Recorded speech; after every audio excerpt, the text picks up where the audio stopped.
Nah, dengan An-Najm ini kita dapat petunjuk. Oh, di daratan itu ternyata daratan sebelah sini mengandung minyak, mengandung tambang batu bara, mengandung tambang emas dan lain sebagainya. Wabarakatuh. Alhamdulillah. Alhamdulillahilladzi 'allamal insan ma lam ya'lam. Asyhadu an la ilaha illallah wahdahu la syarikalah. Wa asyhadu anna Muhammadan abduhu wa rasuluh la nabiyya ba'dah. Hadirin sekalian, kita panjatkan bersyukur kehadirat Ilahi Rabbi. Alhamdulillah malam ini kita kembali berkumpul bersilaturahmi untuk kembali bersama-sama kita mengkaji tentang berbagai aspek petunjuk Al-Quran. Terutama kita khusus untuk mendalami peristilahan-peristilahan dalam Al-Quran, agar memahami peristilahan itu bisa secara tepat menurut apa yang dimaksud oleh Al-Quran itu sendiri.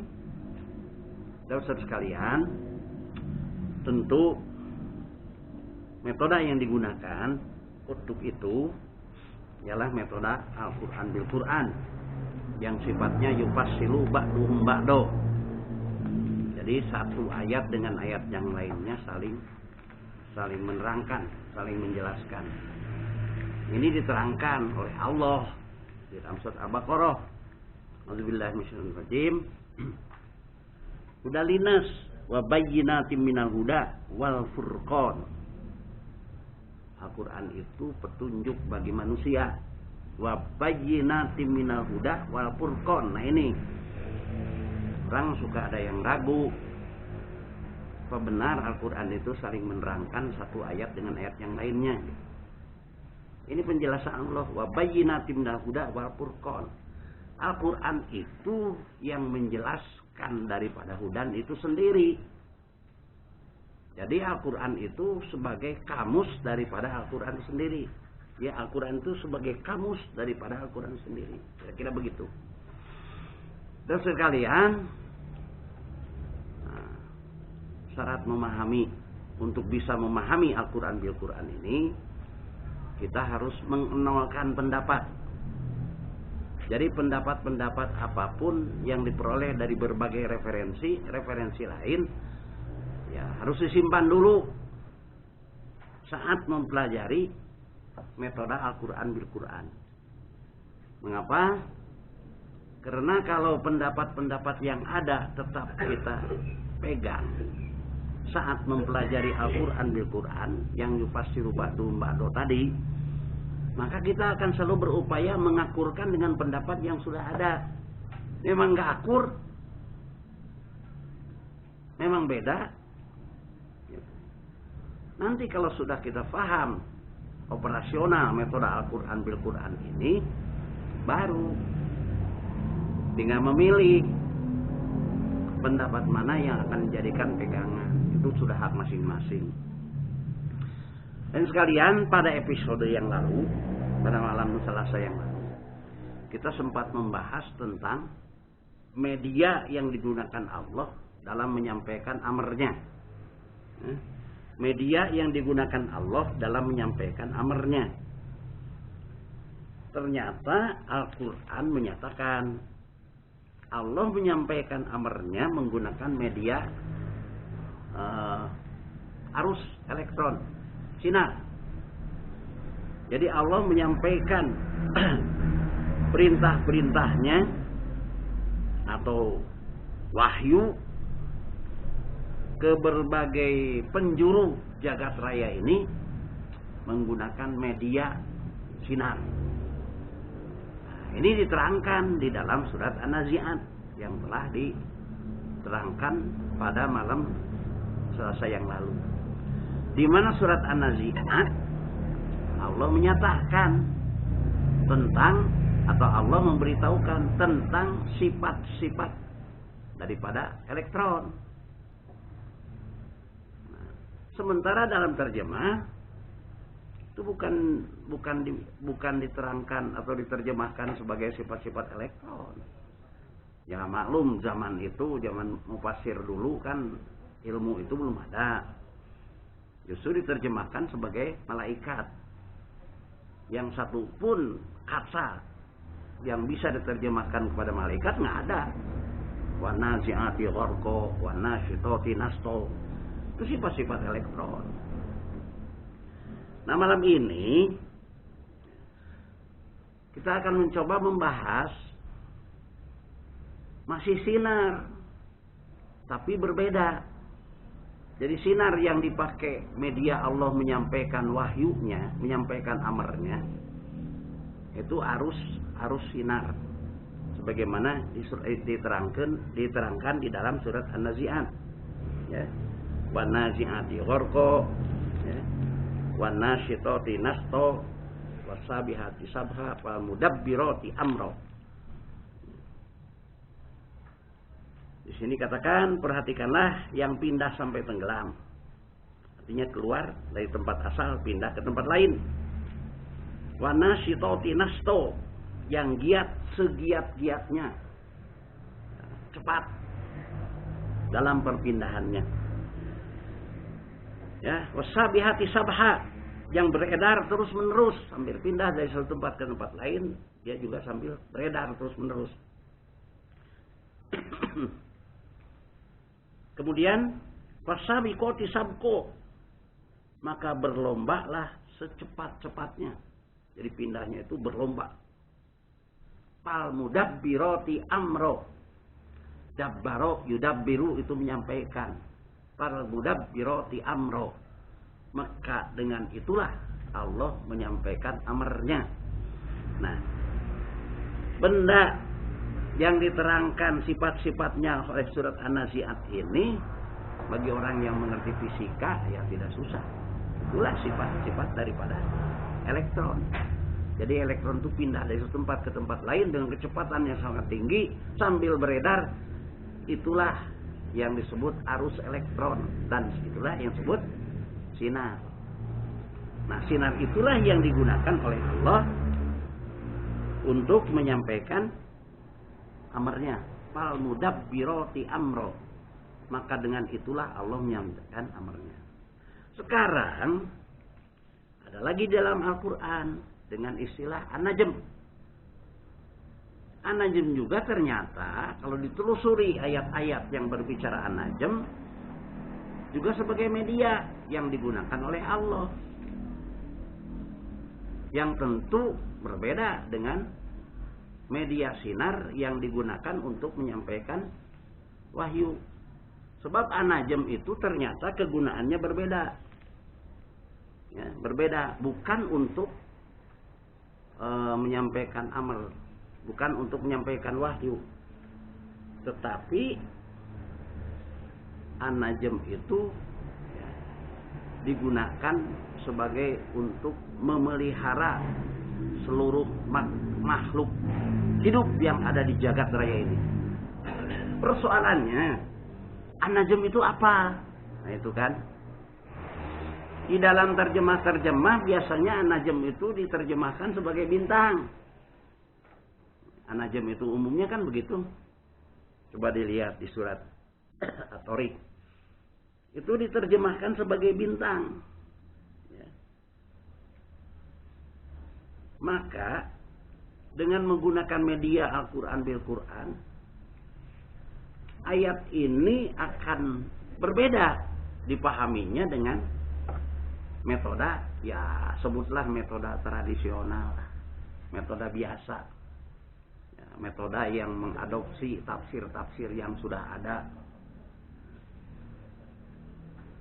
Di dalam atau dipahami menurut metode Al-Quran bil Quran, surat At-Tariq ini kira-kira seperti ini. Wassama'i wat-tariq. Waw di situ bukan waw kosam sebagaimana bersikukuh menurut ilmu tata bahasa. Karena tata Al-Quran tidak tunduk patuh kepada tata bahasa semuanya, enggak. Walaupun banyak yang sama. Ya. Tata bahasa Al-Quran waktu Al-Quran diturunkan oleh Allah dalam bahasa Arab yang nyata saat itu, yang belum ada tata bahasanya. Sementara nahwu sorok, balago itu baru disusun sudah ya kurang lebih 300 tahun setelah Nabi wafat. Ada yang menyatakan 350 tahun sudah Nabi wafat. Itu pun oleh seorang yang bernama Abu Hasan Ad-Duali. Bukan orang Arab, itu orang Persia. Orang Persia, Iran. Maka kalau kita telusuri surat At-Tariq ini, was-sama'i wat-tariq wa ma adraka mat-tariq an-najmus saqib in kullu nafsin lama 'alaiha hafid. Wau di sini tidak menunjukkan kepada fi'il amar. Kepada wau qasam, sumpah. Kalau wau ini disebut sebagai was-sama'i wat-tariq, demi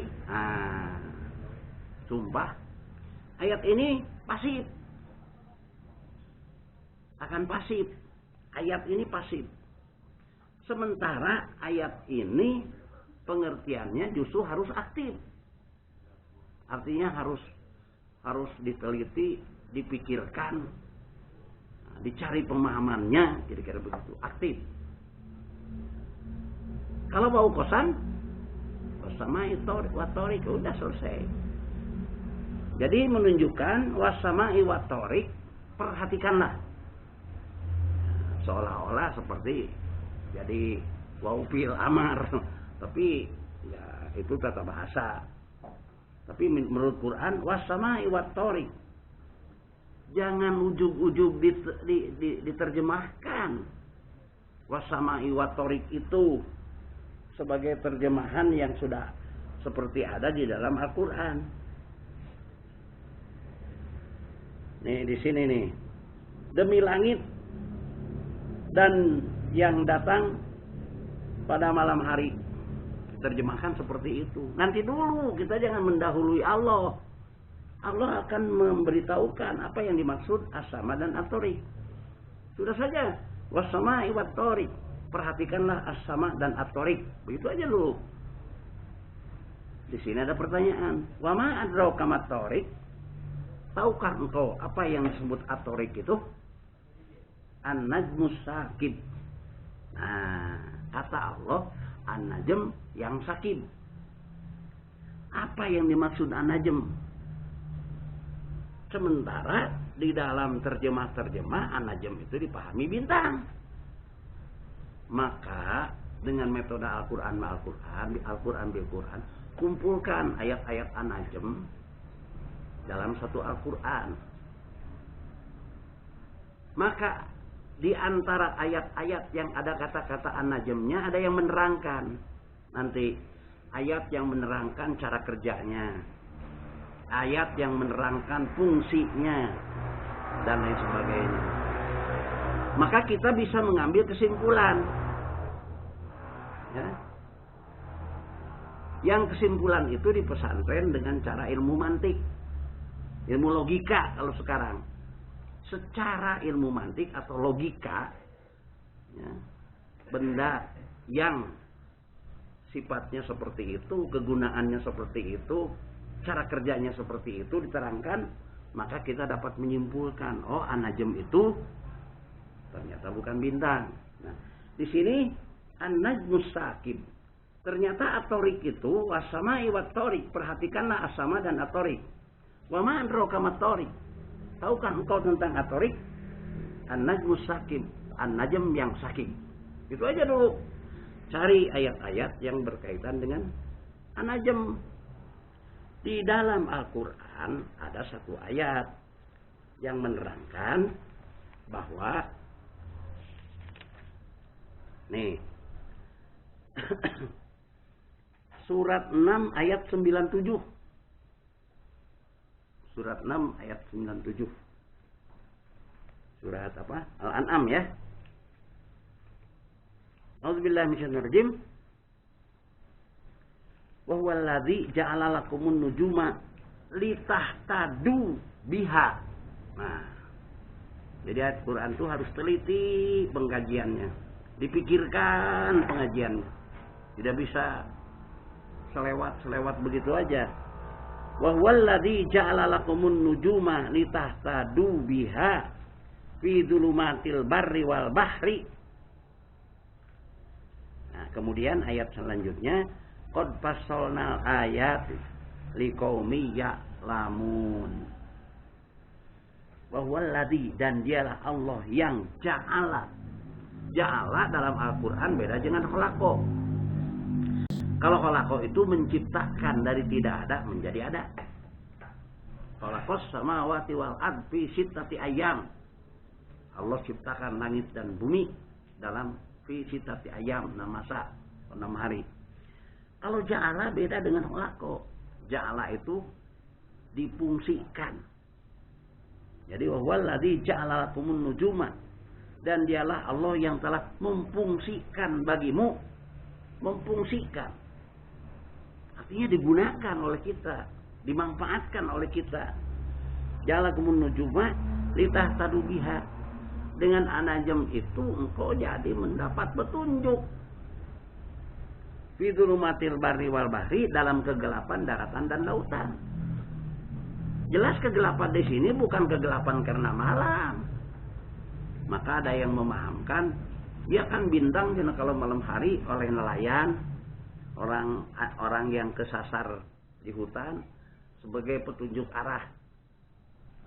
Itu hanya kebetulan bintang karena letaknya menetap, ya sebutan ada yang di arah utara, selatan dan sebagainya menetap, bisa dijadikan sebagai pedoman. Oh, utara sebelah sana, selatan sebelah sana, itu kebetulan.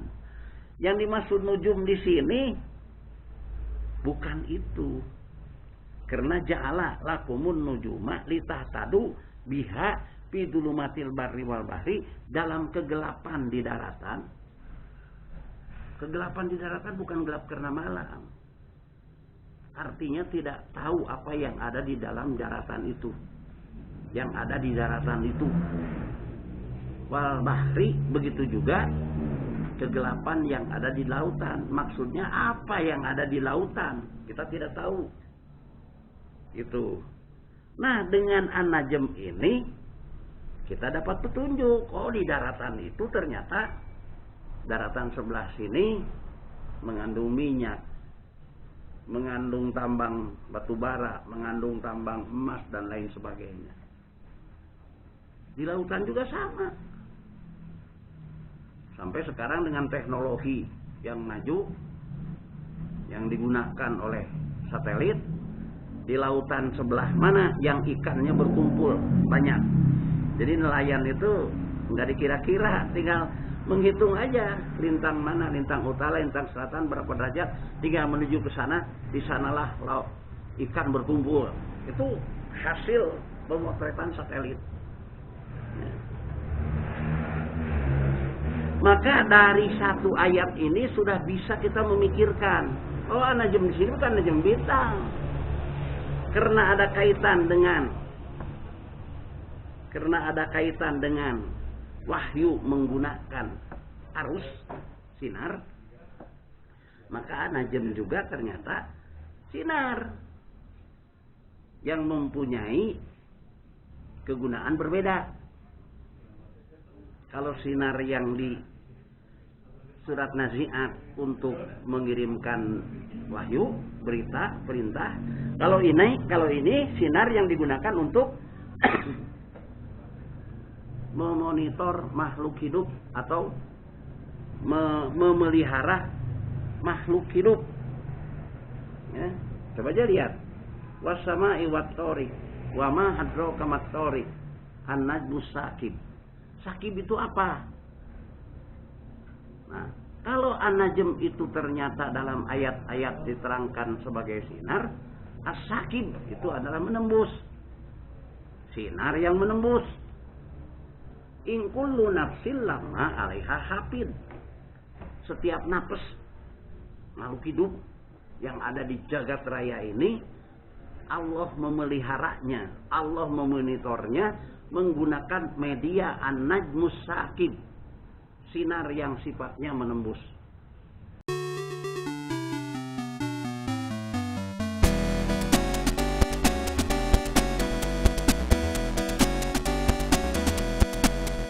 tahtadu biha, yang engkau mendapat petunjuk dengan sinar itu, fi dhulumatil barri wal bahri. Al-Quran sudah bicara tentang fisika dari sejak 15 abad yang lampau.